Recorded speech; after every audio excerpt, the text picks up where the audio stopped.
Assalamualaikum warahmatullahi wabarakatuh. Alhamdulillahirrabbilalamin. Kali ini kita akan membahas materi tentang kepemimpinan dalam mata kuliah perilaku organisasi yang akan diampu oleh Bapak Adi Trisna Wahyudi, SOS MM.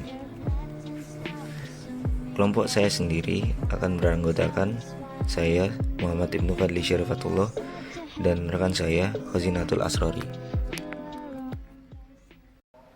Jika kita ingin mengetahui lebih lanjut tentang kepemimpinan itu sendiri, alangkah baiknya kita mengetahui tentang pengertian kepemimpinan terlebih dahulu. Ivan Šević dan Matheson menyatakan kepemimpinan merupakan kemampuan untuk memakai pengaruh dalam lingkungan atau situasi organisasi untuk menghasilkan efek yang berarti dan berdampak langsung terhadap pencapaian tujuan yang menantang.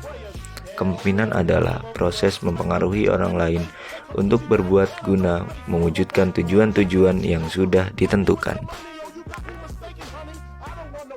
Setelah membahas tentang pengertian kepemimpinan, kita akan lanjut ke teori kepemimpinan.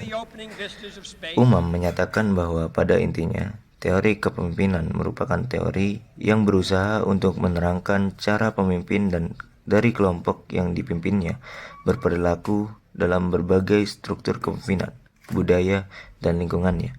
Untuk mengetahui teori-teori kepemimpinan, dapat dilihat dari beberapa literatur yang pada umumnya membahas hal-hal yang sama. Beberapa teori kepemimpinan antara lain: 1. Teori sifat, 2. Teori perilaku, 3. Teori kelompok, 4. Teori kontingensi, 5. Teori sedang tumbuh.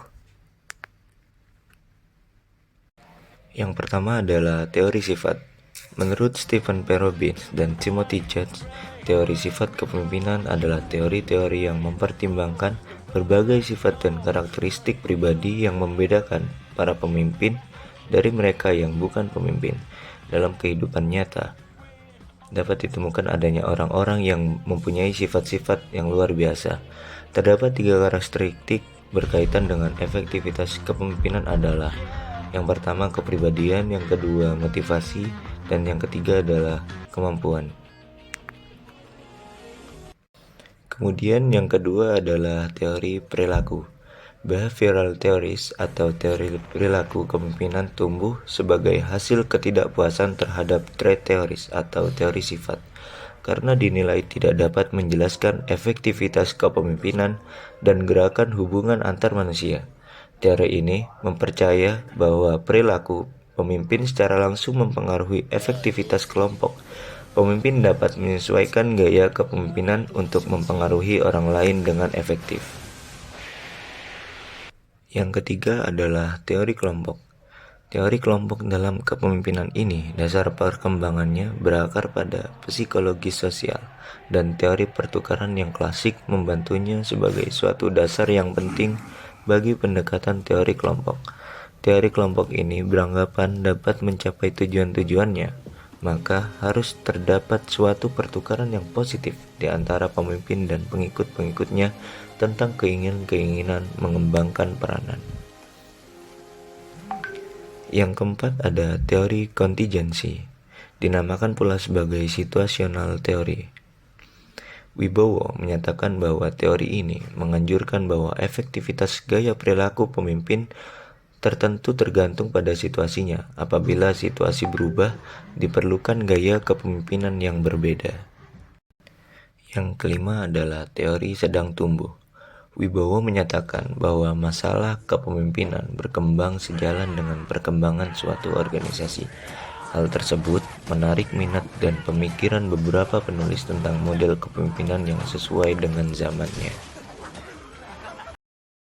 Setelah mengetahui tentang teori kepemimpinan, kita akan lanjut kepada sumber dan dasar kekuasaan. Kekuasaan sendiri merupakan kemampuan seseorang mempengaruhi orang lain sesuai dengan kehendaknya. Kekuasaan merupakan unsur penting dalam kehidupan organisasi. Adapun keberadaan kekuasaan tergantung pada sifat hubungan antar yang berkuasa dan yang dipengaruhi atau dikuasai. Ada beberapa macam kekuasaan yang bersumber pada suatu hal, antara lain yaitu A. Kekuasaan juga dapat bersumber pada kedudukan.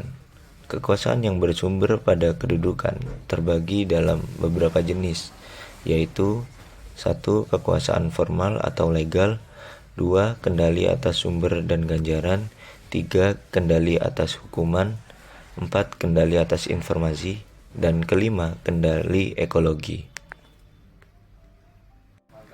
Lalu B. Kekuasaan yang bersumber kepada kepribadian. Yang pertama ada keahlian atau keterampilan, 2 ada persahabatan atau kesetiaan, yang ketiga ada karisma. Lalu yang C. Kekuasaan yang bersumber pada politik. 1. Kendali atas proses perbuatan keputusan, 2. Koalisi, 3. Partisipasi, 4. Institusional, seperti notaris atau hakim yang menetapkan berdirinya suatu yayasan atau perusahaan baru. Kemudian kita beranjak kepada contoh kepemimpinan.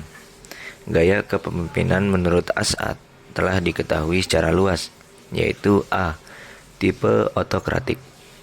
Adalah kepemimpinan yang sangat egois dengan menunjukkan sikap keakuannya. Pemimpin ini selalu menggunakan cara yang lebih dianggap pantas dari dirinya sendiri, sehingga segala sesuatu yang dilakukan oleh pimpinan pasti benar, dan ide atau gagasan karyawan atau bawahan tidak diakui. Contohnya dilakukan oleh Adolf Hitler dan Mao Zedong. Lalu yang B ada tipe karismatik. Tipe karismatik adalah tipe yang memiliki daya tarik dan pembawaan yang luar biasa untuk mempengaruhi orang lain, sehingga ia mempunyai bawahan yang bisa dipercaya serta pengikut yang setia dan jumlahnya besar. Contohnya diterapkan oleh Insinyur Soekarno dan Martin Luther Jr. Lalu yang C ada tipe paternalistik atau maternalistik. Adalah kepemimpinan dengan sifat kebapaan atau keibuan. Contohnya diterapkan oleh Barack Obama. Kemudian yang D ada tipe militeristik. Tipe ini mirip dengan tipe kepemimpinan otoriter dengan sistem satu komando atau satu perintah yang berasal dari pimpinan puncak dan harus dilaksanakan oleh bawahan. Contohnya diterapkan oleh Kaisar Hirohito. Kemudian yang E ada tipe demokratis. Tipe demokratis mengutamakan manusia adalah makhluk yang mulia sehingga selalu melibatkan bawahan. Contohnya diterapkan oleh John F. Kennedy dan Nelson Mandela. Kemudian yang F ada tipe laissez-faire atau tipe delegatif. Tipe ini bersifat permisif dan memberikan kepercayaan berupa tanggung jawab pekerjaan secara penuh kepada bawahannya.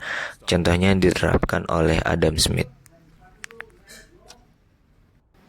Sekian pemaparan dari kelompok kami tentang kepemimpinan.